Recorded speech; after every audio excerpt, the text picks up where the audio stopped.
What's inside those expensive metal boxes on high-end cables? This question comes from Simon in Toronto, Ontario, Canada. Hey Paul, I'm sure everyone has seen those uber expensive cables that has a box in the middle of them. Certain manufacturers highly endorse these cables for their equipment. What's inside those boxes? Some magic voodoo circuit? Do we need that in a wire? Or are they just boxes for the snake oil bottles to live? Thanks.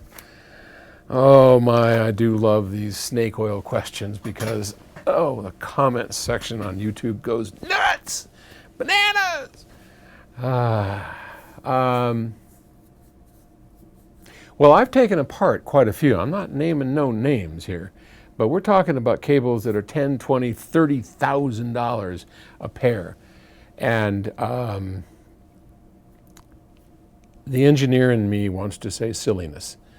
And the practical person in me wants to say silliness.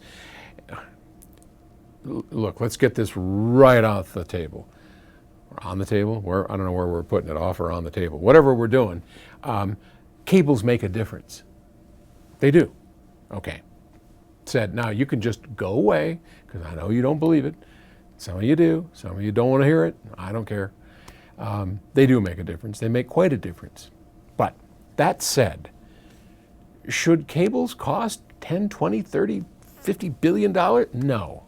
No, we're at the height of where I believe it's harming our beloved industry when we go too expensive. And look, I've got friends who, dear friends in the high-end industry that make these cables, and can they justify their expenses? Well, again, not naming any names, some of my dearest friends absolutely can. They put not only their heart and souls, but they put in very expensive stuff. I mean, they're really expensive to make. Not all of them, but the ones that, that I respect, they absolutely are. And I think it's a little misguided. I think we're getting, too far in a certain direction. I know my friend Ethan Weiner is sorry, Ethan. I know your zip cord sounds identical to these cables, and you can prove it.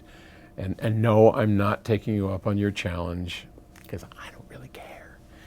But let's put all that aside. The question is, what's inside of those boxes? All right.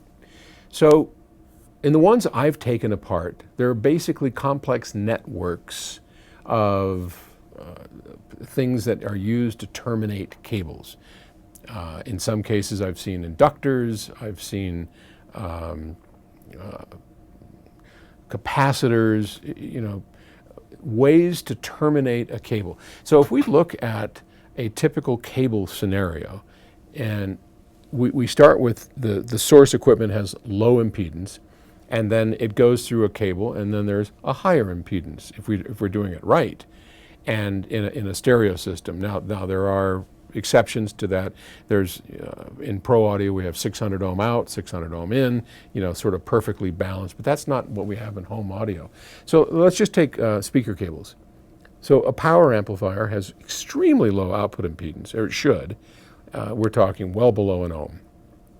And that's feeding a complex load on the other end of a speaker that is 4 ohms, 8 ohms, nominal impedance, which means that that's its average impedance. But as the speaker gets high, produces highs and lows and mids, its impedance varies. And you can, if you look at Stereophile or any of the magazines that actually publish measurements, you'll see complex impedance plots. So try and say that, impedance plots. Of how the speaker is reacting in terms of impedance versus frequency. It does, it changes up and down. Cables, and this is the thought behind these boxes, are themselves complex, can be modeled with complex formula that once, and this cable would like to see an ideal constant impedance for frequency.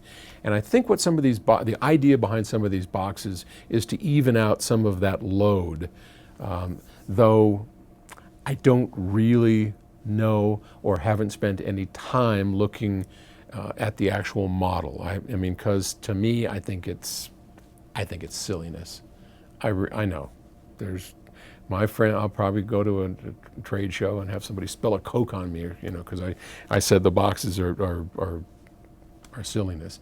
So I don't usually look into things on the level that you're asking me to, with a real explanation of exactly what it is they're trying to accomplish in these boxes. But they are real.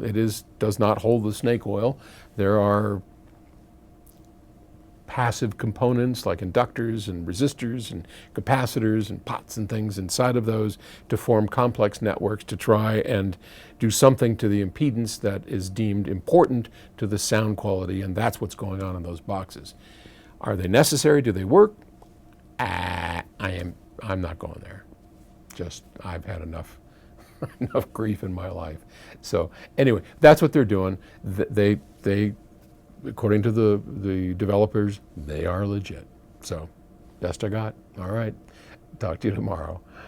I hope they're not coming after me with a pitchfork and tar and feathers. I'll talk to you tomorrow. Bye.